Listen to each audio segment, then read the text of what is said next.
Welcome to the Explainer. Listen, if you're parenting a child with complex needs, neurodivergence, or medical complexities, let's be real, you're probably running on empty. You are managing a truly overwhelming amount of daily friction. But I want to tell you right off the bat, there is a way out of that perpetual survival mode. It's called capacity-based parenting. It's a systemic, totally low-demand approach that helps you stop trying to fix the child and start stabilizing your household circuit instead. So let's dive right in. Here is the crucial point to remember today. Stability is the floor, not the ceiling.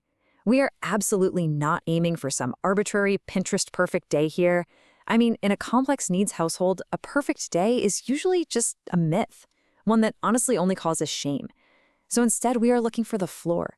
We're looking for those minimum viable systems that just keep everyone safe, regulated, and experiencing some kind of sustainable stability. If we are even literally 1% more regulated today than we were yesterday, that is a massive victory. Okay, here's our roadmap for today. We're going to unpack the perfect parenting myth, move into the capacity-based pillars, learn how to map your household's amperage, and finally we'll tackle some real actionable strategies with the environment mute and the 5 p.m. reset. Section 1. The perfect parenting myth and the reality of complex needs households. To actually fix the systemic friction in your home, we have to recognize the core problem, right? And that problem is trying to force neurotypical advice onto neurodivergent challenges. You know those standard parenting milestones, the strict bedtime routines, the forced family dinners at the table? Yeah, in a high-needs household, those usually just create shame, not solutions. When you force a method simply because, that's what parents do, but it actively triggers a sensory meltdown for you or your kid, you are creating a massive systemic short circuit. Chasing this illusion of perfect actually drains your capacity and actively harms the foundation of your home. Section 2, capacity-based parenting pillars and shifting the paradigm. Let's break down a philosophy that honors your family's actual, realistic capacity today. These 3 core pillars form the absolute foundation of this entire framework. First up, we have progress over perfection, also known as the floor rule. Like we said, we aim for sustainable progress, not perfection. Second is radical grace, the oxygen rule. And listen to me on this one. Parenting with a neurodivergent brain while caring for complex kids is literally an Olympic-level feat of endurance. Grace is not a luxury here, it is a biological necessity. Your capacity is a fact, it is not a flaw. You absolutely have to give yourself permission to drop the balls that don't bounce. And third, intentional outsourcing, or the comparison rule. If a system doesn't work for your family's specific brains, it simply doesn't enter your home. You just build a bridge around it.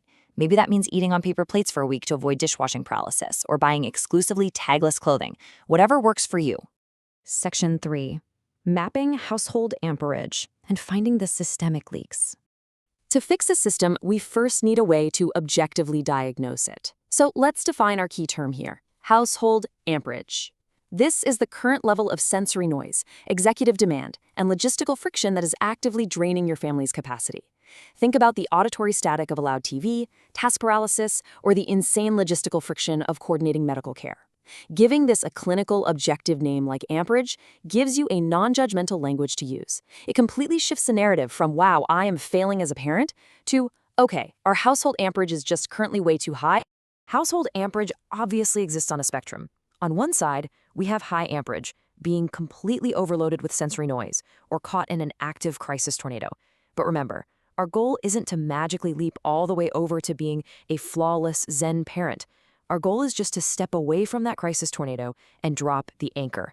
When you are anchored, you're steady, you're regulated, and you are finally ready to do the actual structural systems work your family needs. Now consider something we call the clinical load. Drowning in paperwork is a massive, often totally hidden source of high amperage. For families on the medical or neurodivergent track, you aren't just parenting, are you? You are managing 50-page IEP packets, complex psychological evaluations, and navigating endless insurance denial letters. This administrative burden causes severe cognitive paralysis, and it is honestly one of the fastest ways to completely drain a parent's capacity. It's a massive structural leak that has to be managed systemically. Section 4. The environment mute. For immediate de-escalation. Now that we actually understand amperage, what do we do when it inevitably spikes? Well, I want to ask you this directly. What happens when the circuit breaks? We all know those level 10 moments. Maybe you're stuck in the endless school car line, or sitting in a sterile hospital waiting room, or you're right in the middle of a massive sensory surge in your living room where literally everyone is depleted. When the cognitive load is absolutely maxed out and you are too drained to even form a complete sentence, what is your protocol? When you hit that level 10 crisis, you need to apply the circuit breaker rule. Pause, dim the lights, mute the expectations, and rest. In real life, this might mean pulling the car over and turning off the radio completely. It might mean retreating to a dark room with noise-canceling headphones for 10 minutes. Or just deciding right then and there that everyone is eating dry cereal for dinner because cooking is entirely too high demand. It is your mandatory professional permission to drop all standard parenting expectations and just let the nervous system reset. Section 5, the 5 p.m. reset and building sustainable peace. Okay, so once we survive the crisis using the environment mute, we need to prevent the next one, right? We do that by hardwiring predictability into your day with a proactive protocol. First, you identify the highest friction transition in your day. For a lot of us, this is that dreaded after-school collapse right around 5 p.m. when everyone's battery hits zero. Second, you install the 5 p.m. reset. You set up a physical, visual anchor. This could be a simple whiteboard checklist right by the door, or specifically dimming the living room lights at exactly 4:50 p.m. every day.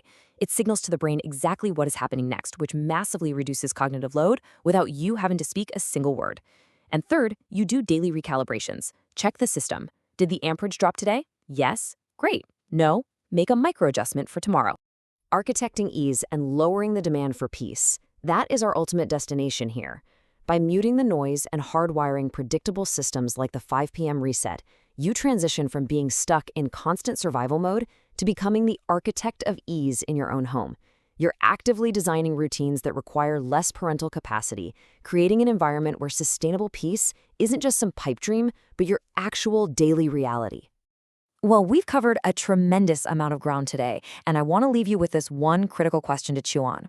Are you ready to stop fixing your child and start stabilizing your circuit? Think about where the power is leaking in your home right now, today, and just choose one tiny structural shift to lower your amperage. Thanks so much for joining me for this explainer. Now go start building that bridge for your family.